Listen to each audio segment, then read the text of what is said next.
கோவை ஜீவஜோதி கலை தொடர்பகம் பெருமையுடன் வழங்கும் மாதா தொலைக்காட்சியின் அறம் செய் நிகழ்ச்சிக்கு உங்களை வரவேற்பதில் மற்றற்ற மகிழ்ச்சி கொள்கிறேன். நான் உங்களில் ஒருவன் கேமி ஏஜே. இந்த நிகழ்ச்சி பெற்றோர்களுக்கான பிள்ளை வளர்ப்பின் அரிச்சுவன். வெற்றிகரமான 50 எபிசோடுகளை கடந்து 51வது எபிசோட்ல இன்று அறம் செய் கால் எடுத்து வைக்கிறது. அதற்கு மிக முக்கியமான காரணம் நேயர்களாகிய நீங்கள். உங்களுக்கு மாதா தொலைக்காட்சியும் கோவை ஜீவஜோதி கலை தொடர்பும் மிகவும் கடமைப்பட்டிருக்கிறது, நன்றி பட்டிருக்கிறது. அதற்கு உங்களுக்கு எங்களுடைய நன்றிகள்.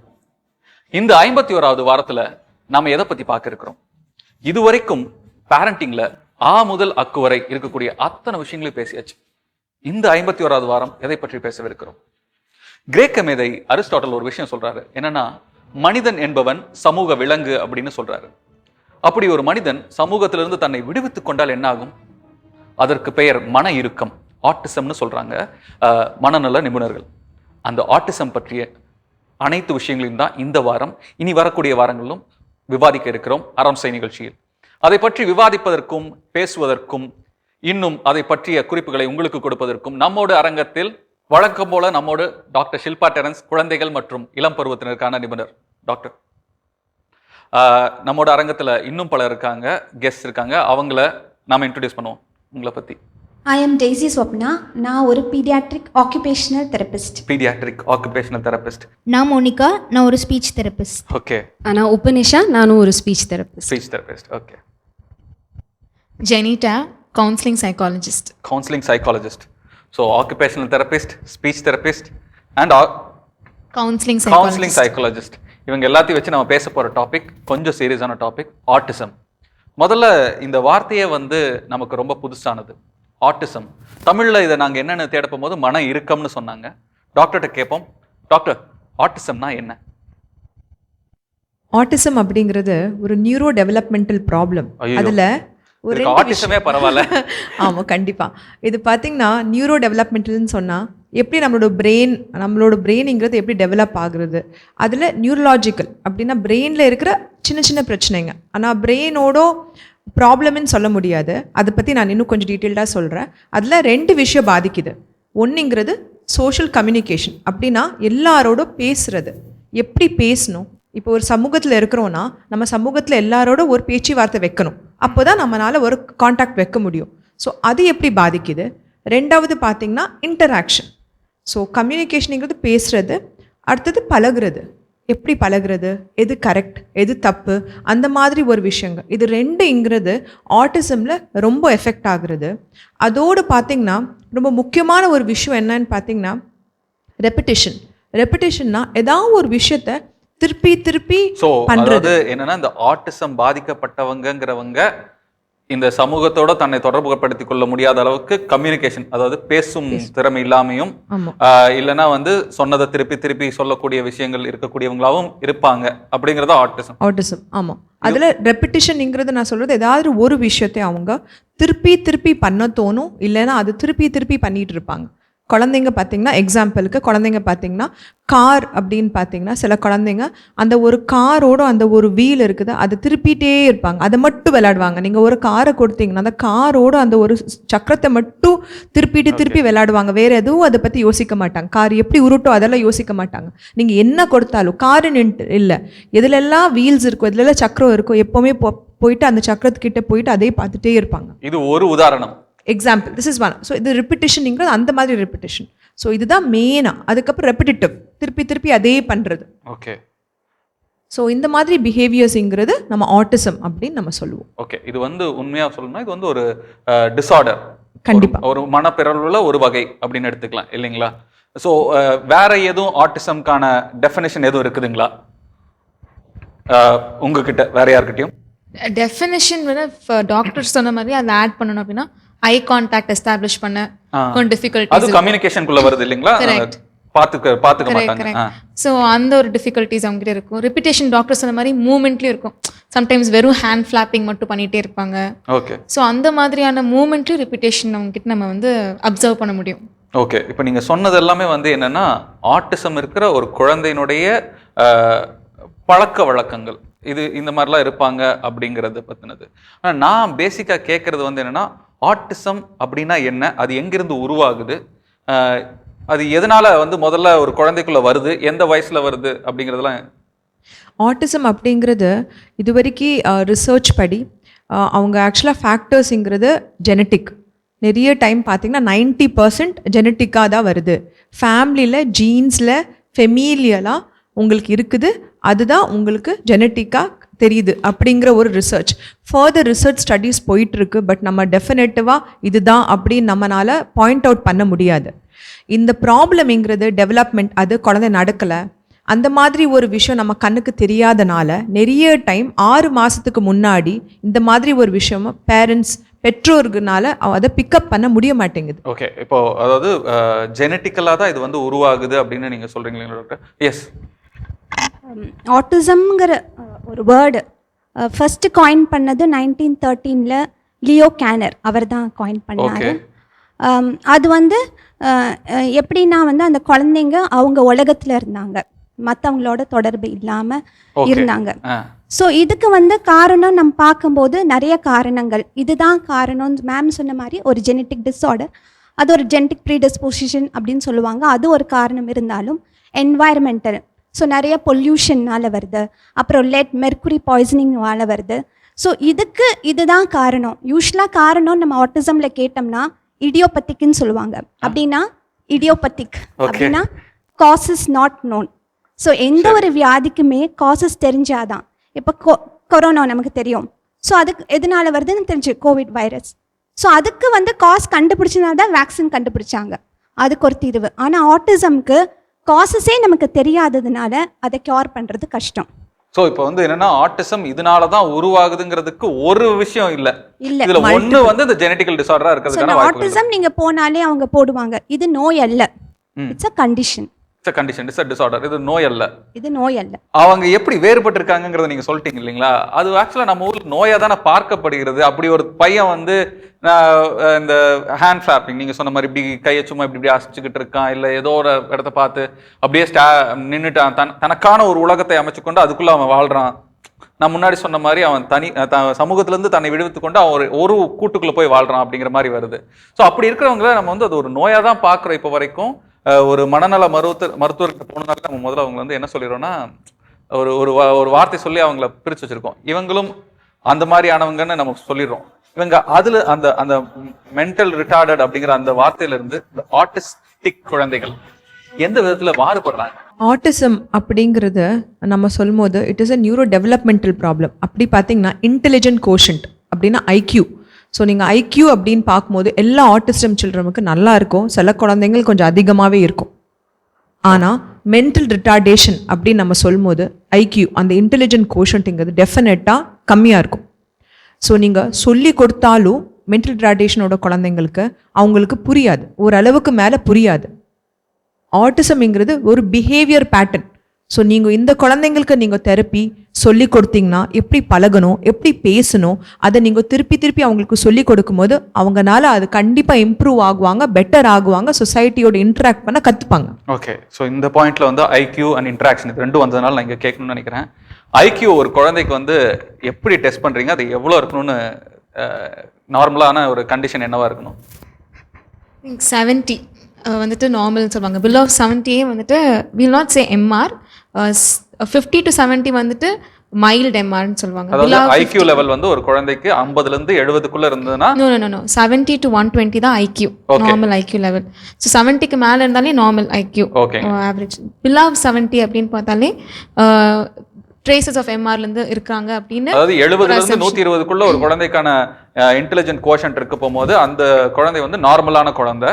70க்கு கீழே போகும்போது மைல்டு மனப்பிறழ்வு இருக்கவங்க. 50க்கு கீழே போகுது, 30க்கு கீழே போகும்போது தான் சிவியர் எம்ஆர்னு சொல்லுவாங்க. இது எப்படி இந்த ஐக்யூ லெவல் எப்படி கண்டுபிடிக்கிறாங்க? முதல்ல IQ level it's based on assessments தான். ஓகே, ஸோ இப்போ நீங்கள் ஃபர்ஸ்ட் குழந்தைய அப்சர்வ் பண்ணும்போது தெரியும். எம்ஆர் இருக்க குழந்தைங்களுக்கு வந்து பார்த்தீங்கன்னாலே பார்த்தாலே தெரிஞ்சிடும். டவுன் சிண்ட்ரோம் குழந்தைங்களுக்கு வந்து பார்த்தீங்கன்னா பார்த்தாலே தெரிஞ்சிடும். டெவலப்மெண்டல் மைல் ஸ்டோன்ஸில் டிலே இருக்கும், எல்லா விதத்துலையும் வந்து ஒரு பக்கத்தில் ஒரு டிலே இருந்துட்டு தான் இருக்கும். So first on observation itself we will be able to identify that they lack something within them. So they need help, they need to cope up, they need to function. We will have to do the assessment. அதாவது MR அப்படிங்கிறவங்களுக்கு வந்து அவங்களுடைய அன்றாட வாழ்க்கை இயக்கங்களே கஷ்டமா இருக்கும்.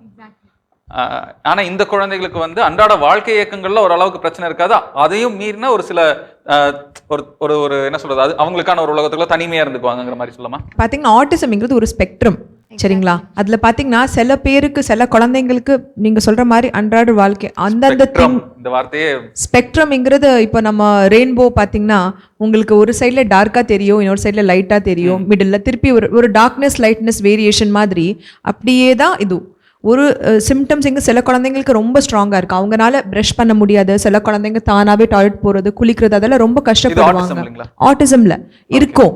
But அதுதான் criteria. அவங்க சொல்கிற ஐக்யூ லெவல் 70லேருந்து 120க்கு ஐக்யூ லெவல் இருக்கும். ஆனால் ரொம்ப சிவியர் கேசஸில் அவங்கனால அந்த ஒரு பேசிக் அவங்களுக்கு பண்ணுறது கஷ்டம். அப்போது ஆக்குபேஷனல் தெரப்பின்னு அவங்க கொடுக்கும்போது கண்டிப்பாக அவங்கனால மொல்லமாக பெட்டர் ஆகுவாங்க.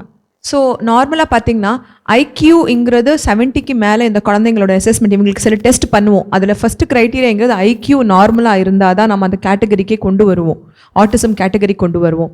அவங்களோட அந்த ஸ்பெக்ட்ரம் நம்ம சொல்லும்போது சில குழந்தைகள் கண்டிப்பாக கஷ்டமாக இருக்கும், அவங்களோட வாழ்க்கை பேசிக் திங்ஸ் பண்ணுறது கஷ்டமாக இருக்கும். But they will get better. நம்ம தெரப்பி கொடுக்கும்போது பெட்டர் ஆகுவாங்க. ஓரளவுக்கு நான் புரிஞ்சுக்கிட்டது என்னன்னா ஆட்டிசம்க்கு எம்ஆர்க்கும் இருக்கக்கூடிய வித்தியாசம் அந்த ஐக்யூ லெவல் அப்படிங்கிறது தான். எஸ். ஓகே, நீங்க இப்போ வந்து நிறைய ஆட்டிசம் குழந்தைங்களுக்கு ஐக்யூ பண்ண மாட்டாங்க. ஏன்னா நிறைய பேர் வந்து நான் வேர்பலாக இருப்பாங்க. ஸோ நான் வேர்பல் ஐக்யூ பண்ண மாட்டாங்கன்னா புரியல. டெஸ்ட். ஓகே. ஏன்னா நான் வேர்பலாக இருப்பாங்க, ஏன்னா அவங்க பேச மாட்டாங்க. So communication, social and communication தானே அவங்களுக்கு அஃபெக்ட் ஆயிருக்கு. அப்போ நீங்கள் ஒரு கேள்வி கேட்கும் போது பதில் சொல்லணும். ஸோ ஐக்யூ அசஸ்மெண்ட்டில் நீங்கள் ஒரு கேள்வி கேட்குறீங்க, இது பண்ணு, ஒரு ஷேப்ஸ் பண்ணு, இது பண்ணும்போது ஸோ நான் வேர்பலாக இருக்கிறதுனால டிக்யூ பண்ணுவாங்க. அது வந்து டெவலப்மெண்டல் கோஷன்ட். அப்பா, ஐக்யூவே இன்னும் எனக்கு புரியல, இதுக்குள்ள டெவலப்மெண்டல் கோஷன்ட் வேற ஒன்று. ஐக்யூங்கிறது வந்து நீங்க சொன்ன மாதிரி அந்த சின்ன சின்ன கேள்விகள், ஒரு சின்ன சின்ன கேள்விகள், அதாவது சைக்காலஜிக்கலா நீங்க கேட்கக்கூடிய கேள்விகளுக்கான பதில்கள். ஸோ மூணு வயசுக்கு மேலே யூஸ்வலாக டயக்னோஸ் பண்றது இல்லை. ஸோ அவங்க வந்து இன்ஃபென்ட் ஸ்டிமுலேஷன் தேவைப்படும். 3 வயசுக்கு கீழே வந்து ரொம்ப டயக்னோஸ் பண்ண மாட்டாங்க, அது மேம் சொல்லுவாங்க. 3 வயசுக்கு அப்புறம் தான் பண்ணுவாங்க. ஏன்னா 3 வயசுக்கு மேலே நம்ம மேஜர் ஆஃப் பிரெயின் டெவலப்மெண்ட் அப்போ தான் ஃபார்ம் ஆகும். ஆமாம். ஸோ அதனால தான் அந்த இடத்துல ஒரு ஏர்லி இன்டர்வென்ஷன் ஸோ அது தேவைப்படுது. ஓகே. ஸோ இப்போ நீங்கள் சொல்ல வருது என்னன்னா இந்த ஐக்யூ டெஸ்ட்டுங்கிறது வந்து 3 வயசுக்கு மேலே தான் பண்ணுவாங்க. அதுவும் பேச முடியாத குழந்தைங்களுக்கு டிக்யூ தான் பண்ணுவாங்க, ஐக்யூ பண்ண மாட்டாங்க. டெவலப்மெண்டல் கோஷன்ஸ் அது என்ன பண்ணுவாங்க? ஸோ அவங்க ஏஜ் வைஸ் வச்சு அவங்களுக்குன்னு ஒரு செட் ஃபார்மேட் இருக்கு, அது பண்ணுவாங்க. ஸோ இந்த குழந்தைங்க ஏன் ப்ராப்ளம் ஆகுதுன்னா, இப்போ நான் அவங்க கேள்வி கேட்கும்போது அவங்களுக்கு அந்த ஹேண்ட் ஃப்ளாப்பிக் இருக்கும், குதிச்சுக்கிட்டே இருப்பாங்க. இப்போ இங்கே விட்டிங்கன்னா ஒரு இடத்துல இருக்க மாட்டாங்க, ஏன்னா அந்த லைட் டிஸ்டர்ப் ஆகும், நம்ம சவுண்ட் டிஸ்டர்ப் ஆகும். ஃபார் எக்ஸாம்பிள் நாங்கள் ஆக்குபேஷன் தெரப்பி நிறைய சென்சி இஷ்யூஸ் டீல் பண்ணுவோம். இப்போ நான் பேசுகிறேன், உங்களுக்கு வந்து வேறு டிஸ்டர்பன்சஸ் இருந்தாலும் எனக்கு என் வாய்ஸ் உங்களுக்கு கேட்குது. இப்போ ஃபேன் ஓடுறது, ஸோ அவங்க பண்ணுறாங்க. ஸோ நீங்கள் வந்து அட்டென்டிவாக இருக்கீங்க. ஸோ இதுதான் அவங்களோட ப்ராப்ளம். இப்போ நான் பேசும்போது அவங்களுக்கு இந்த லைட் அஃபெக்ட் ஆகும், ஃபேன் சுற்றுச்சுன்னா ஃபேனை பார்ப்பாங்க. ஸோ எல்லாமே சிக்னல்ஸும் ஒரேடியாக அந்த பிரெயினை தாக்கும்போது எதுக்கு இம்பார்ட்டன்ஸ் கொடுக்கறதுன்னு அவங்களுக்கு தெரியறதில்ல. ஸோ அதுதான் அவங்க மேஜர் இஷ்யூ. ஆனால் அவங்களுக்கு வந்து ஐக்யூ லெவல் வந்து 70க்கு மேலே இருக்கும். ஆனால் இந்த ஒரு சில தன்னை எது கூட சம்மந்தப்படுத்திக்கிறங்கிற தொடர்பு நிலை. இப்போ ஒரு குழந்தை இருக்கான் கிளினிக்ல, அவன் உன் பேர் என்னன்னு கேட்டால் சொல்ல மாட்டான், ஆனால் உலகத்தில் இருக்கிற எல்லா டைனோசர் பேரும் சொல்லுவார் அவர், நமக்கே தெரியாது. இருக்காரு இன்னொருத்தர் இருக்காரு, அகர முதல எழுத்தெல்லாம் நம்ம தமிழ் திருக்குறள் சொல்லும் போது ஒரு டைம் சொன்னாலே மனப்பாடாயிரம் அவருக்கு. சில குழந்தைங்க இருக்காங்க, அவர் ஆட்டிசம். ஓகே, அவருக்கு என்ன பிரச்சனை இருக்கும்? அவர் வந்து நம்மள மாதிரி என்ன சாப்பிட்டியான்னு கேட்டால் தெரியாது, காலையில் என்ன சாப்பிட்டியான்னா தெரியாது, உன் பேர் என்ன, உனக்கு வயசு என்ன. ஸோ அவங்க பாட்டுக்கு பேசிகிட்டே இருப்பாங்க, ஆனால் இது ஒரு தடவை கேட்டால் சொல்லிடுவாங்க. ஓ, ஆனால் அவங்க ஆக்சுவலாக வந்து ஆட்டிஸ்டிக் குழந்தைங்க வந்து ஒரு விதத்தில் கிஃப்டட் கூட. கிஃப்டட் தான். ஓகே. ஸோ டாக்டர் நீங்கள் சொல்ல வந்தீங்க. இப்போது நான் என்ன சொல்ல வந்தேன்னா, குழந்தைங்க நார்மலாக பார்த்தீங்கன்னா இவங்க சொல்கிற மாதிரி அந்த ரெப்பிட்டிஷன் அவங்களுக்கு, இப்போது அவங்க என்னென்னா அவங்க இங்கே என்ன சில விஷயம் என்ன பேசுகிறோமோ அந்த ஒரு கான்டெக்ஸ்டில் இருக்காது. இப்போது அவங்க தானாகவே பேசிகிட்டு இருப்பாங்க, ஏதாவது சொல்லுவாங்க, அந்த மாதிரி விஷயம் பண்ணுவாங்க. பட் அந்த ஒரு பாயிண்ட் ஆஃப் டைமில் அதுக்கு இம்பார்ட்டன்ஸ் இருக்காது. இப்போ நம்ம சும்மா உட்காந்துட்டு இருப்போம், அவங்க பாட்டுக்கு ஏதாவது சொல்லிட்டு இருப்பாங்க. அது ரொம்ப நல்ல விஷயமா இருக்கலாம், ரொம்ப பெரிய பெரிய விஷயமாவும் இருக்கலாம். பட் நம்ம எல்லாம் உட்காந்து இப்போ பேசிட்டு இருக்கும்போது சடனாக வந்து டைனோசரோட 10 பேர் சொல்லுவாங்க. பட் ஆனால் அது அட்டென்ஷன் சீக்கிங்னு சொல்லி சமயத்தில் பெற்றோர்கள் கடந்து போகிறது கூட உண்டு. அந்த மாதிரி ஒரு குழந்தை வந்து சொல்ல போகும்போது, ஆனால் ஆட்டிசம்ல அட்டென்ஷன் சீக்கிங்க்கு அவங்க யோசிக்க இல்லை மாட்டாங்க. அவங்களுக்கு சென்சரி இஷ்யூஸ் இப்போ அவங்க சொன்ன மாதிரி அந்த சென்சரி இஷ்யூஸ் சொன்னாங்க இல்லைங்களா. பார்த்தீங்கன்னா இந்த குழந்தைங்களுக்கு அது ரொம்ப பாதிக்குது. நமக்கு சென்சஸ்னால் என்ன? பார்வை, கேட்குறது, ஸ்மெல், டேஸ்ட், டச், 5 எல்லாருக்குமே 5 சென்சஸ் இருக்குது. ஆமா. ஸோ நம்ம பார்த்தீங்கன்னா இந்த குழந்தைங்களுக்கு அதுக்கு இப்போ பார்த்தீங்கன்னா இந்த நாய்க்கெல்லாம் சவுண்டு அதிகமாக கேட்கும், நமக்கு கேட்காது. அதனால தான் வாட்ச் டாக்னு வச்சுருக்கோம். பார்த்தீங்கன்னா நம்ம எல்லார் வீட்டில் ஒன்று Smell வச்சுருக்கோம். அதே மாதிரி. பிகாஸ் சவுண்ட் எங்களுக்கு ஃபஸ்ட்டு கேட்க அப்புறம் தான் திருடனை பிடிக்க முடியும். அதே மாதிரி இந்த குழந்தைங்க தே வெரி சென்சிட்டிவ். அப்போ அவங்களுக்கு பார்த்தீங்கன்னா நமக்கு அந்த ஒரு மிக்ஸி சவுண்ட் ஒரு கேஷுவலாக இருக்கலாம், அவங்களுக்கு அது ரொம்ப பாதிக்கும். அது அவங்களுக்கு அவ்வளோ பாதிக்கும். அவங்களால யோசிக்கவே முடியாது, தாட் ப்ராசஸ் பண்ண முடியாது, எல்லாமே பாதிக்கும். ஸோ அவங்களால நார்மலாக எதுவுமே ரெஸ்பாண்ட் பண்ண முடியாது அவங்களால. அதாவது அதனால தான் இது வந்து neurological disorder, neuro developmental disorder. Neuro developmental disorder. So okay. Sensory இஷ்யூஸ்ங்கிறது ரொம்ப இருக்கும் அந்த குழந்தைங்களுக்கு. எதை எவ்வளோ எந்த சென்ஸை எவ்வளோ எடுத்துக்கணுங்கிறதுல வந்து அந்த குழந்தைகளுக்கான ஒரு பாதிப்பு இருக்கு. பிரெயின்ங்கிறது அதுக்கு தெரியல, இவ்வளோதான் எடுக்கணும், அதை விட்டுறணும். ஓகே, ஃபேன் சவுண்ட் வருது, அது பாட்டுக்கு வரட்டும், லைட் வருது, அது பாட்டுக்கு இருக்கட்டும்ங்கிறது பிரெயின் ஸ்டாப் பண்ண முடியல. அந்த ஒரு கேட்டுங்கிறது of the brain is not closing at the right time, it is open. அதனால எல்லாமே வந்துட்டே இருக்குது.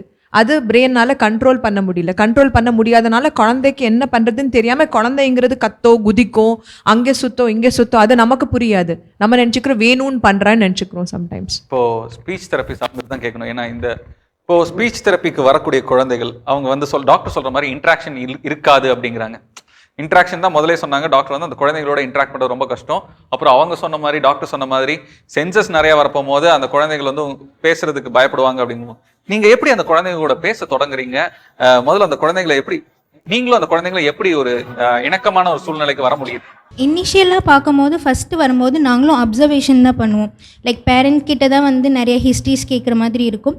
அப்புறம் குழந்தைங்களோட நிறைய மிங்கிள் ஆகி விளையாண்டு அவங்கள டோட்டலாக அப்சர்வ் பண்ணும் போது தான் நம்மளுக்கும் தெரியும் லைக் என்னென்ன வந்து லாங்குவேஜில் ப்ராப்ளம் இருக்குது அப்படிங்கிறது. இப்போ மேம் முதல்ல சொன்ன மாதிரி ரிப்பீட்டேட்டிவ் வந்து லாங்குவேஜ் ரிலேட்டடாகவும் இருக்கும். அது வந்து எக்கோலிலியா அப்படின்னு சொல்லுவோம். ஸோ அது வந்து உடனேவும் இருக்கும், இல்லை வந்து டிலேடாகவும் இருக்கும். ஸோ எனக்கு அது இக்கோலேலியான்னு என்னன்னு சொன்னீங்கன்னா, ஃபார் எக்ஸாம்பிள் நீங்கள் எப்படி இருக்கீங்க அப்படின்னு கேட்டால் நீங்கள் என்ன சொல்லுவீங்க? நல்லா இருக்கு. அவங்க குழந்தை என்ன சொல்லுன்னா, நீங்கள் எப்படி இருக்கீங்கன்னு கேட்டால் அவங்களும் நீங்கள் எப்படி இருக்கீங்க அதே தான் திருப்பி சொல்லுவாங்க. அவங்களுக்கு அதுக்கு ஆன்சர் சொல்ல தெரியாது. என்ன சாப்பிட்டீங்க அப்படின்னு கேட்டிங்கன்னா என்ன சொல்வீங்க? என்ன சாப்பிட்டனோ அதை சொல்ல போகிறேன். ஆமாம், அவங்க என்ன சாப்பிட்டீங்கன்னு கேட்டால் அவங்களும் என்ன சாப்பிட்டீங்க, நாங்கள் என்ன சொல்கிறோம் அதே திருப்பி எக்கோ மாதிரி. ஓகே. இன்னொன்று சிம்பிளாக சொல்லுவாங்க, பேரண்ட்ஸ்க்கு புரியுற மாதிரி parrot like speech. So parrot நம்ம என்ன பேரட் லைக் ஸ்பீச். ஓகே, கிளிப்பிள்ளை போல பேசுவது. ஓகே. இக்கோலேலியா அப்படிங்கிறது ரொம்ப காமனான சிம்டம் இன் ஆட்டிசம். ஸோ அவங்க நெக்ஸ்ட் ஸ்டெப்பு போக மாட்டாங்க, அதே ஸ்டெப்பில் தான் இருப்பாங்க. இந்த எக்கோலிலியா அப்படிங்கிற அதாவது ஒரு குழந்தை நம்ம கேட்டதும் அந்த திருப்பி சொல்றதுங்கிறது வந்து குழந்தை பருவத்துல எல்லாத்துக்குமே இருக்கக்கூடிய ஒரு விளையாட்டுத்தனமான ஒரு விஷயமா கூட இருக்கலாம். இதை எப்ப பேரண்ட் சீரியஸா எடுத்துக்கணும்? எல்லா வார்த்தைகள் ஒரே ஏதோ ஒரு 10 வார்த்தையில் ஒரு வார்த்தையை சொல்லும் போது ஓகே, அது நீங்கள் ஏதோ ஜோக்காக எடுத்துக்கலாம். இல்லைனா சில குழந்தைங்களுக்கு பிடிக்கும், இப்போ நான் எதாவது சொன்னேன்னா அதே திருப்பி அது விளையாட்டுத்தனமா, அது நம்ம எல்லா வார்த்தையில இருக்காது. டெய்லியோட எல்லா தினசரி வாழ்க்கையில யூஸ் பண்ணுற எல்லா வார்த்தையில இந்த திருப்பி சொல்லிகிட்டே இருந்தாங்கன்னா அது எக்கோலேலியான்னு வரும். அதாவது இவங்க எப்படின்னா எல்லா வார்த்தைகளுமே நம்ம சொல்லக்கூடியதை திருப்பி சொல்லிக்கிட்டே தான் இருப்பாங்க. அது ஒரு சாதாரணமான ஒரு இன்ட்ராக்ஷன் இருக்காது, ஆன்சர் வராது. அதோட ஆன்சர் நீங்கள் என்ன கொஸ்டின் கேட்குறீங்களோ அதுக்கு ஆன்சர் வராது, அந்த கொஸ்டின் அப்படி அவங்க சொல்லுவாங்க. ஓகே. ஸோ இப்போ நீங்கள் சொல்லிட்டு இருந்தீங்க இல்லையா, அந்த குழந்தையா மாறி இன்ட்ராக்ட் பண்ண தொடங்குவோம் அப்படிங்கிறது. அதுக்கப்புறம் ஸோ அந்த எக்கோலிலியா அவங்கக்கிட்ட வந்து ரொம்ப எவிடெண்ட்டாக இருக்கும். ஸோ அது வந்து இமீடியட்டாகவும் இருக்கும், டிலேடாகவும் இருக்கும். ஸோ அந்த பிஹேவியர்ஸ் எல்லாமே பார்த்துட்டு என்ன லெவலில் வந்து இப்போ ஆட்டிசம் அப்படின்னு பார்த்திங்கன்னா அவங்களுக்கு லாங்குவேஜ் டிலே கண்டிப்பாக இருக்கும். பட் சில குழந்தைங்களுக்கு வந்து லாங்குவேஜ் வந்து ரொம்ப நல்லாவும் இருக்கும், அவங்களுக்கு நல்ல மெமரி ஸ்கில்ஸ் வந்து நல்லா இருக்கும். சொன்ன மாதிரி அகர முதல்ல எழுத்தலாம்னு சொன்னால் அப்படி டக்குன்னு பிடிச்சிக்குவாங்க. ஆமாம், கண்டிப்பாக. ஸோ அந்த மாதிரி வந்து இன்னொன்று லாங்குவேஜ் பார்த்தீங்கன்னா அவங்களால வந்து இப்போ நார்மலான குழந்தைங்களுக்குலாம் வந்து ஃபஸ்ட்டு ஒரு வார்த்தை பேசுவாங்க, அப்புறம் 2 வார்த்தை அந்த மாதிரி பேசி பழகுவாங்க. பட் ஆட்டிசம் இருக்க குழந்தைங்களுக்கு பார்த்தீங்கன்னா அவங்க வந்து முழு சென்டென்ஸாக வந்து பேசி பழகுவாங்க. ஒரு உதாரணத்துக்கு உங்க எது சொல்ல முடியுமா? இப்போ வந்து அம்மா என்ன பண்ணிகிட்ருக்காங்க அப்படின்னு கேட்டால் வந்து ஃபஸ்ட்டு எல்லா குழந்தைங்களும் குளிக்கிறாங்க அப்படின்னு ஒரு வார்த்தை சொல்லலாம். பட் ஆட்டிசம் இருக்க குழந்தைங்க என்ன அம்மா சொல்லிட்டு போனாங்களோ நான் குளிக்க போகிறேன் அந்த மாதிரியே சொல்லுவாங்க. அந்த ப்ரொனவுன்ஸ்லாம் மாற்றி பேச தெரியாது. ஸோ சென்டென்ஸாக தான் அவங்க வந்து கற்றுப்பாங்க. ஸோ எப்போ யார் குளித்தாலுமே நான் குளிக்க போகிறேன் அந்த மாதிரி தான் சொல்லுவாங்க. ஸோ அவங்களுக்கு வந்து அந்த சென்டென்ஸ் பேட்டர்னை மாற்றி பேச தெரியாது. ஸோ இந்த மாதிரி லாங்குவேஜ் இஷ்யூஸ்லாம் வந்து அவங்களுக்கு இருக்கும். ஸோ இந்தபடியை நம்ம பார்த்து என்ன ப்ராப்ளம் இருக்கோ அதுக்கு வந்து நம்ம ட்ரீட்மெண்ட் கொடுக்குற மாதிரி இருக்கும். Okay. So to add on லாங்குவேஜ்னு பார்த்தீங்கன்னா அதில் வந்து 2 இருக்குது. ஒன்று வந்து புரிஞ்சுக்கிற தன்மை, இன்னொன்று வெளிப்படுத்துகிற தன்மை. சில குழந்தைகளுக்கு 2மே பாதிக்கப்பட்டிருக்கும். அந்த நம்ம பேசுகிறத புரிஞ்சுக்கிறதுலையும் அவங்களுக்கு பிரச்சனை இருக்கும், அதை வெளிப்படுத்துறதுலையும் பிரச்சனை இருக்கும். இந்த ஆட்டிசம் இருக்கிற குழந்தைகளுக்கு. சில குழந்தைங்க பார்த்தீங்கன்னா இல்லை, எனக்கு இதுதான் பிரச்சனை இருக்குது. இப்போ ஒரு குழந்தைக்கு பேசுறது, அதாவது புரிஞ்சுக்கிறதுலையும் பிரச்சனை இருக்குது, பேசுறதுலையும் அதை வெளிப்படுத்துறதுலையும் பிரச்சனை இருக்குது. ஆனால் ஐக்யூ லெவல் 70க்கு மேலே இருக்குது. அது எப்படி முடியும்? முதல்ல எனக்கு இது அதுக்கு தான் நாங்கள் அதில் ப்ராப்ளம்ங்கிறது வயரிங் ஆஃப் த பிரெயின். ஏன்னா எல்லாமே நல்லா இருக்கு, சூப்பராக நீங்கள் ஒரு லேம்ப் வாங்குறீங்க, ஒரு சூப்பராக எல்லாத்தையும் வாங்கி வைக்கிறீங்க, வீட்டில் எல்லாமே நல்லா இருக்குதுன்னு வைங்க. அதுக்கு நீங்கள் வயர் எல்லாம் போட்டிருக்கீங்க, கனெக்ஷன் கொடுக்கலன்னா என்ன ஆகும்? அதே மாதிரி தான் இந்த கேள்விக்குள்ள நான் அடுத்து வரணுன்ட்டு தான் இருக்கேன். முதல்ல அவங்கள முடிச்சுட்டு இந்த ஐக்யூ லெவலில் என்னால் இன்னும் புரிஞ்சுக்க முடியல, இன்னும் தாண்ட முடியல, அதுக்குள்ளே வரணும். உங்ககிட்ட தான் அதை பற்றி கேட்கணும். ஸோ பேசிக்லி இப்போது சில குழந்தைகளுக்கு பார்த்தீங்கன்னா வெளிப்படுத்துறதுல ஒரு ஸ்பீச்சால், அதாவது ஒரு மொழியால் வெளிப்படுத்த மாட்டாங்க, பட் நான் வேர்பல் அப்படின்னு சொல்லுவோம். அதாவது ஆன்சர் பண்ணுறது, ஸ்பீச்சால் ஆன்சர் பண்ணாமல் உனக்கு எது வேணும் அப்படின்னு கேட்டால் வேணுங்கிற பொருளை சொல்ல மாட்டாங்க, பட் அந்த பொருளை பார்க்கறது. லைக் இப்போ நீங்கள் 2 ஆப்ஜெக்ட் காட்டுறீங்க, இது வேணுமா அது வேணுமான்னு கேட்குறீங்கன்னா எது வேணுமோ அதை பார்ப்பாங்க. ஸோ அதுவும் ஒரு மோட் ஆஃப் கம்யூனிகேஷன் தான். நான் பார்க்குறேன், அது உங்களுக்கு தெரிஞ்சிடும் இல்லையா, நான் எது பார்க்குறனோ அதுதான் எனக்கு வேணும்.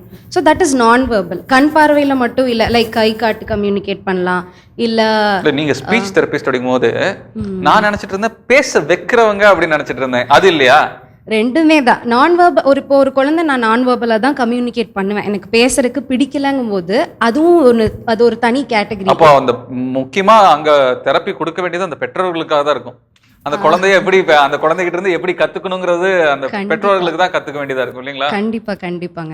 ஸோ 2 கேட்டகரியா பிரிச்சிருவோம், வெர்பல் ஆட்டிஸ்டிக் அண்ட் நான் வெர்பல் ஆட்டிஸ்டிக் அப்படின்னு.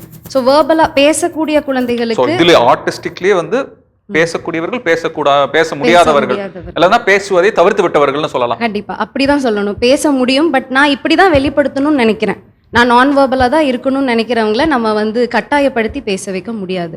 பட் அவங்களுக்கு கம்யூனிகேட் பண்ணுறதுக்கு கண்டிப்பாக ஆசை இருக்கும், எனக்கு இதுதான் தேவைன்னு சொல்லணும் அப்படின்னு அதை தெரிவிக்கிறதுக்கு கண்டிப்பாக அவங்களுக்கு ஆசை இருக்கும். ஸோ அதை வேறு மெத்தடில் வந்து நாங்கள் பயிற்சி கொடுப்போம். ஓகே. ஸோ அந்த ஐக்யூ லெவல் அதுக்குள்ளே வரலாம். இப்போ வந்து குழந்தைகள் வந்து பேசவே மாட்டேங்கிறாங்க, இல்லைன்னா பேசுறதுக்கு தயங்குறாங்க, பார்க்கறதுக்கு தயங்குறாங்க. இந்த குழந்தைகிட்ட எப்படி அந்த ஐக்யூ டெஸ்ட் எடுக்க முடியும்? எனக்கு தெரிஞ்ச இந்த ஐக்யூ டெஸ்ட் அப்படிங்கிறதுலாம் வந்து ஒரு ஷீட்டை கொடுத்து அதில் டிக் பண்ணுறது, இல்லைன்னா எதனா ஒரு பொருளை கொடுத்து அதை கரெக்டாக அரேஞ்ச் பண்ணுறது, கலர் நிறங்களை தெரிந்து கொள்வது, இதெல்லாம். இந்த குழந்தைங்க பேசவே மாட்டாங்க. இந்த குழந்தைங்க உங்களோட தொடர்பே, உங்க கூட அந்த பேசுவதற்கான முயற்சி எடுக்க முடியாத போது எப்படி இந்த டெஸ்ட் எல்லாம் எடுக்க முடியுது? எந்த மாதிரியான டெஸ்ட்லாம் வந்து இதை வந்து அசர்டன் பண்ண முடியுது? இது அது 70க்கு மேலே வராங்கன்னு சொல்ல போகும்போது ரொம்ப ஆச்சரியமா இருக்கு இல்லையா? எப்படி இதை அசர்டன் பண்ண முடியுது? ஆட்டிசம் இந்த தலைப்பை பற்றி விவாதிக்கிறதுக்கு எவ்வளவோ இருக்கு, அதனால ஒரு சில வாரத்தில் இதை முடிச்சிட முடியாது. ஸோ அடுத்த வாரமும் இதே தலைப்பில் தான் நம்ம விவாதிக்க இருக்கிறோம்.